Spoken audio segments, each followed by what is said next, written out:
Okay guys, let's look at Kedu as the ultimate interrogative or question word that we have in Igbo language. We have different question words like onye for who, gini for what, mgbe kombe for when, ebe mob ebole for where, makagini for why. So why is Kedu the ultimate interrogative word? Kedu is the ultimate interrogative word because it can replace all other question words and still retain the exact meaning. It can be joined with other question words and also give the same meaning. Let me give you an example.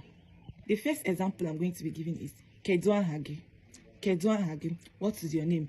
We all know that what in Igbo language means Guinea, and Guinea is the question word. But here, Kedu has replaced Guinea and it didn't change the meaning of the question. Kedu ahagi, what is your name? Guinea ahagi, what is your name? I have another example whereby Kedu replaced why. So we have Makagini kojiri wereya. Makagini kojiri wereya. Why did he take it? Makagini is why. So if I'm to replace it with Kedu, you will have Kedu ihe mere ji wereya. Kedu ihe mere ji wereya. So you see that Kedu didn't change the meaning of the question. Ebe ka Nkechi dosara ya.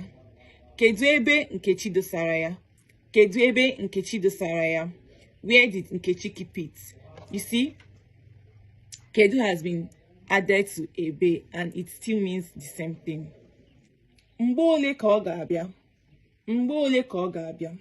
Kedu mgbe ọ ga-abịa? Kedu mgbe ọ ga-abịa? You see, so Kedu can be added to other question words and it can also replace question words and still retain their meanings. Ndewono.